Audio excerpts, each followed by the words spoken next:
বিচি চ্যানেলে আপনাদের সবাইকে স্বাগতম। সবসময় মোচার ঘন্ট, মোচার ধোকা আর ভালো লাগে না।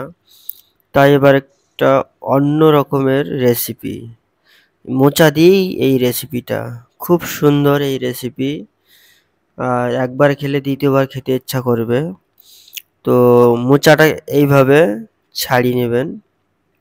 আর মোচা দেখুন এইভাবে কাটলে ভালো। একসঙ্গে নিয়ে আপনারা যখন এই মোচার এই সাইডগুলো খাবেন, এইভাবে একসঙ্গে কাটবেন। দেখবেন একটা, একটা করে শির দ্বারা আপনাদের ছাড়াতে লাগবে না। একসঙ্গেই সম্পূর্ণ ছাড়ানো হয়ে যাবে। তো মোচাতে আমরা হলুদ দিয়ে মোচাগুলো সবগুলো ছাড়িয়ে নিয়ে একদম ভিতরের যে অংশটুক থাকবে, সেই অংশটুক আমরা ৪ ফালি বা ৫ ফালি করে সেটাকে আমরা ওই হলুদ জলে একটু ধুয়ে নেব, কেন কষটা তাহলে চলে যাবে। তারপরে আমরা এটাকে কিভাবে আমরা মেশাবো, কর্নফ্লাওয়ার আর ময়দা আর একটু বেসন দিলেও হয়, না দিলেও হয়। মেন জিনিস হলো কর্নফ্লাওয়ার আর বেসন আর নুন আর একটু হলুদ লাগবে। আপনারা ঠিক এভাবেই করবেন। দেখুন এইভাবে পিস করবেন। আর এটা এক অন্যরকম কলার মোচা দিয়ে তৈরি হচ্ছে রেসিপি। আপনারা অবশ্যই আপনাদের বাড়িতে গোপাল থাকলে বা রাধাকৃষ্ণ বিগ্রহ থাকলে অবশ্যই এইভাবে রান্না করে খাওয়াবেন। ভগবানকে যত আইটেম দেন অতই ভালো।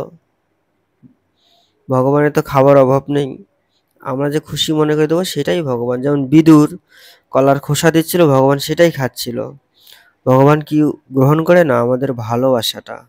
তো দেখুন আমরা ময়দা দিলাম 1/2 কাপ, কর্নফ্লাওয়ার দিলাম 1 কাপ। ঠিক আপনারাও এইভাবে করবেন। আর একটু নুন আর একটু হলুদ দিয়ে তেলের মধ্যে আমরা একটা, একটা করে মোচা ছাড়বো। দেখুন আমরা মোচা ছাড়ছি। এইভাবে মিশিয়ে নিয়ে এইভাবে ছাড়ছি দেখুন। হালকা হিটে ভাজবেন। বেশি চড়া হিট দিলে উপরটা হয়ে যাবে কিন্তু ভিতরে হবে না। তখন কষ লাগবে। তখন বলবেন, প্রভু কি বুদ্ধি দিয়েছে, ভালো লাগছে না। এইজন্য আগেই বলে দিলাম হালকা হিটে ভাজবেন। আর এখন মেন রেসিপি হলো গ্রেভিটা জুসটা কিভাবে বানাবেন সেটাই শিখুন। এভাবে এলাচ, গোটা, গোটা শুকনো লঙ্কা আর সঙ্গে থাকবে একটু আদা আর একটু হিং। ঠিক এভাবে দেবেন।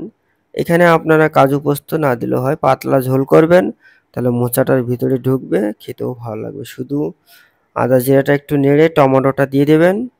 টমেটোটা একটু ভালো করে কষাতে লাগবে, যতক্ষণ না পর্যন্ত একটু উপরে তেল ভাসছে। ততক্ষণে টমেটোর মধ্যে আপনারা যা যাবতীয় মশলা, বেশি মশলা দেবেন না। একটু হলুদ আর একটু নুন আর পরিশেষে একটু সাম্বার মশলা আর কাশ্মীরি লাল, বাস। অত জিরার গুঁড়া, ধনের গুঁড়া, সবজি মশলা এই মশলা দিলে টেস্ট থাকবে না। সিম্পল এই যে সাম্বার মশলা দেওয়া হচ্ছে। কাশ্মীরি লাল দিলেও দিতে পারেন, না দিলেও না দিতে পারেন।